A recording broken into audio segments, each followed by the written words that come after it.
Gesture. Enthusiastic, open arms. 6 minutes. 6. That's all it took for Sweden to announce themselves on the world stage at the 2026 FIFA World Cup, and they never looked back. A stunning long-range curler from Yasin Ayari silenced the packed Estadio BBVA crowd right from the opening whistle.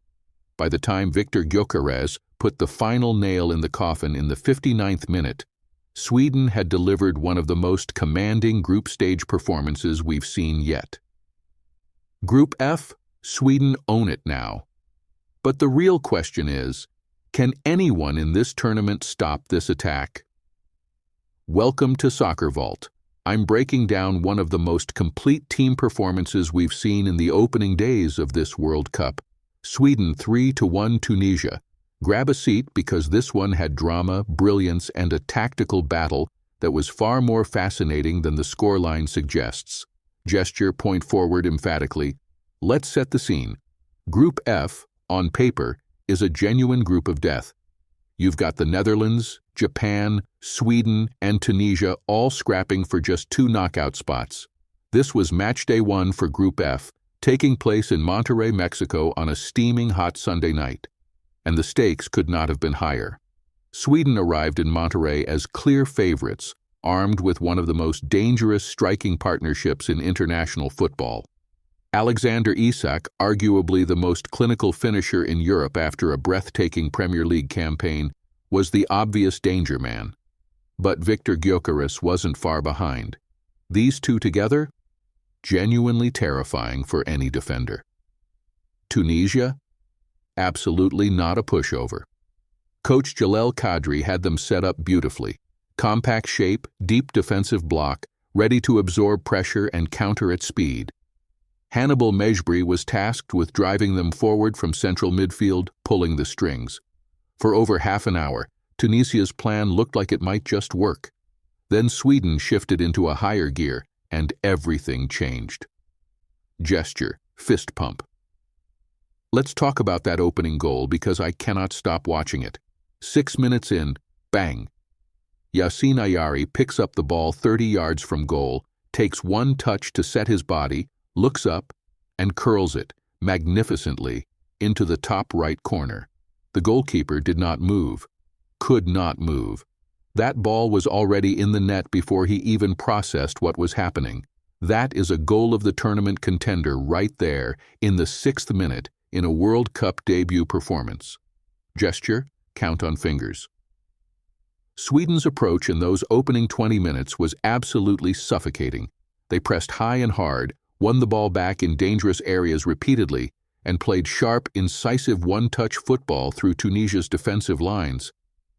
Tunisia barely had a moment to breathe, let alone think. Sweden racked up 5 shots to Tunisia's 1 in the first half alone. Their 82% passing accuracy told the full story. This was controlled, purposeful, tactically intelligent football from a team that knew exactly what it was doing. Then came the goal that effectively ended this match as a contest before halftime. A lightning counterattack, Gyokeres playing Isak through with a perfectly timed through ball, and Sweden's number 9 did what he always does, composed, cool, buried into the bottom corner. 2-0 Sweden. It was that simple. It was that devastating. Gesture, shrug in disbelief. Now here's where it gets interesting, because for a moment Tunisia made this genuinely uncomfortable. Omar Rekik pulled one back in the 42nd minute, and you could feel the crowd stir. Hannibal Mejbri, who had been electric all night, drove forward and played a perfect incisive through ball, and Rekik finished with real composure, slotting past the keeper with confidence. 2-1. Suddenly there was a match. The last 5 minutes before halftime were unexpectedly nervy for Sweden.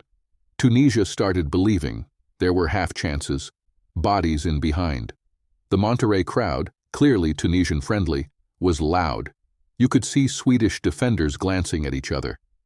A momentum shift was happening in real time. But here's exactly what separates elite teams from simply good teams. Sweden came out for the second half with precisely the same mindset. No panic, no reshuffling, no defensive adjustment to protect the lead, just more of the same brilliant attacking football. and 14 minutes into the second half, Viktor Gyökeres received a gift from a terrible Tunisia defensive error, and he did not miss. He never misses. 3-1. Gesture, fist pump, Viktor Gyökeres, World Cup stage, 59th minute. The tournament's most predatory striker showed exactly why clubs across Europe were fighting to sign him.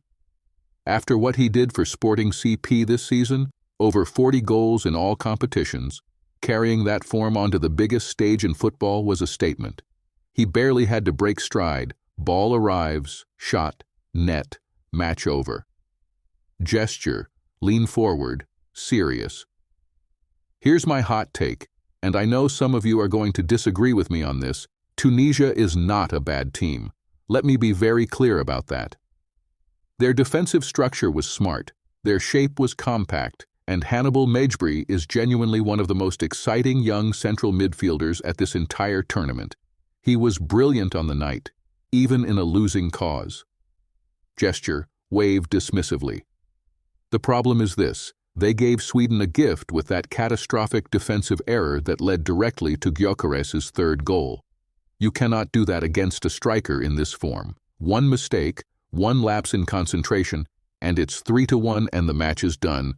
Tunisia pressed high for 25 minutes and it worked, but they couldn't sustain it for 90. When you drop off a pressing team like that, you give breathe back to sides with the quality of Sweden, and they will punish you. Tunisia will be better from this. They have the players, but they have to decide. Are they a pressing team or a sitting team?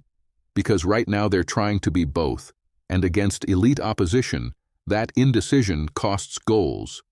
Gesture, point forward emphatically. So where does Group F go from here? Sweden sit comfortably at the top, 3 points, already building goal difference. But here's what's crucial context. Japan held the Netherlands to a 2-2 draw last night. The Netherlands, the group favorites on paper, dropped 2 huge points on the opening night. Japan's 88th minute equalizer was no accident. They are organized and dangerous. Sweden's defining group game is coming on June 25th against Japan. That is a match that could decide who tops the group. Japan showed against the Dutch that they are absolutely not afraid of bigger names, and Tunisia still have to face the Netherlands, which is a must-win situation if they want any shot at third-place qualification. Group F is on a knife edge. Do not sleep on it. Gesture, both hands up, excited. Listen. Sweden genuinely impressed me tonight. Viktor Gyökeres, Alexander Isak, Yasin Ayari.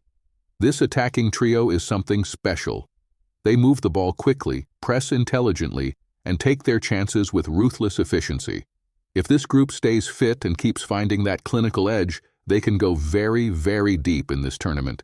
Deep enough to scare the biggest sides in the world. Smash that like button if you enjoyed the breakdown. Subscribe to SoccerVault for daily World Cup analysis, and drop your prediction in the comments. Can Sweden top Group F and make a run at the knockout stages? I want to hear from you. See you in the next one.